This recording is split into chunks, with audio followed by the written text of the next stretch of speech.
Well, if you've been listening to this program for the last few years and have been listening to very much about nutrition, you realize that you've been hearing about a silent killer.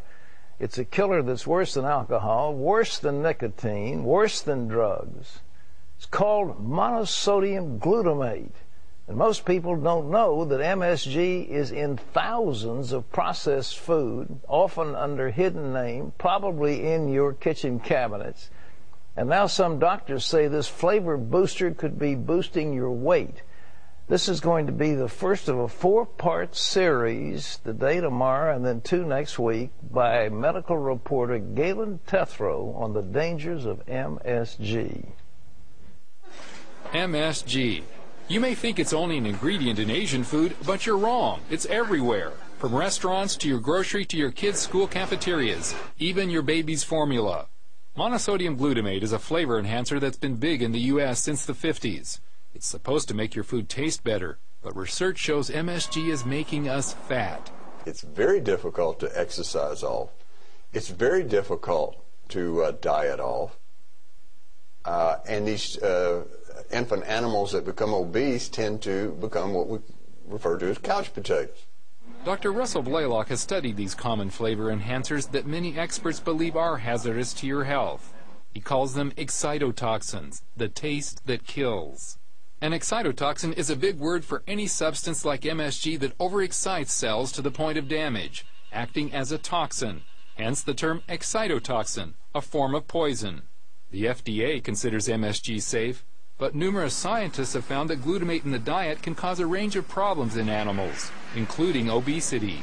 These foods, particularly in a child, is certainly of the dose equal to what you're seeing in animals. Now, the thing that's peculiar about the child, they're 4 times more sensitive than an adult. Pound for pound. Pound for pound. So babies in the womb and young children up to about age 3 are the most threatened.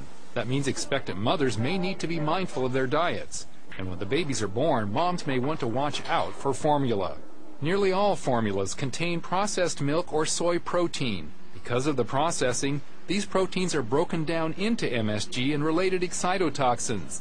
The other curious thing about exposing animals to MSG early in life is they prefer sweet foods, foods with sugar in it, carbohydrate foods, and they stay away from the foods that are healthier. And that can contribute to obesity throughout life and can make it almost impossible to lose weight. So is the public getting enough MSG in their food to trigger obesity? Estimates for MSG consumption vary widely, but almost everyone acknowledges significant and steady increases in the diet since 1960. And that may relate directly to government figures on excess pounds. Over the last 40 years, the government says adult obesity has jumped from 13% to 34%, and the number of overweight youth has quadrupled to almost 20%, with a steady rise for 40 years. Of course, that doesn't necessarily prove the MSG has caused the increased obesity. But Dr. John Olney, a pioneer in brain research, first found MSG caused obesity in lab animals in the 1960s.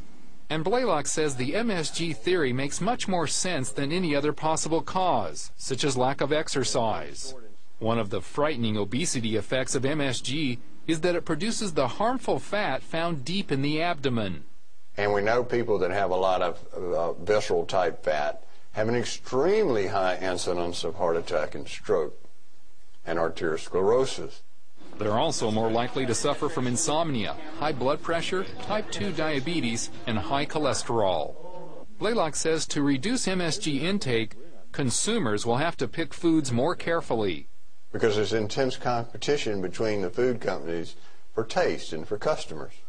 And customers choose foods based on taste mostly. So if you can add a lot of this taste-enhancing MSG, you produce this effect. With obesity continuing to rise, ignoring the MSG component could mean there's no end in sight for the ravages of excess pounds. Reporting from Jackson, Mississippi, I'm Galen Tethrow, CBN News. Well, that's the first of a 4-part series. Ladies and gentlemen, there's hardly a restaurant you can go to, especially Chinese. Chinese is noted for MSG in the food. It's one of the reasons people have headaches when they get through eating Chinese. It's the MSG.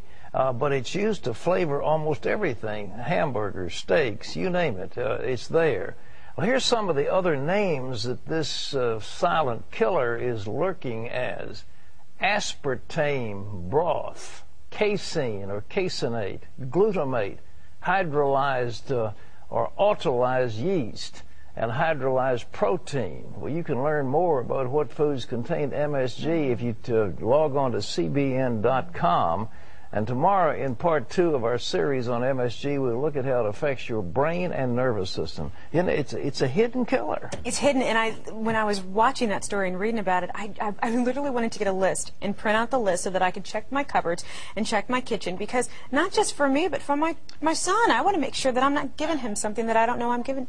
Baby food, soup. Yeah. Almost every kind of soup has this kind of stuff in it, and you go down the line because it makes food taste good, and it kills you while it's making taste good. All right.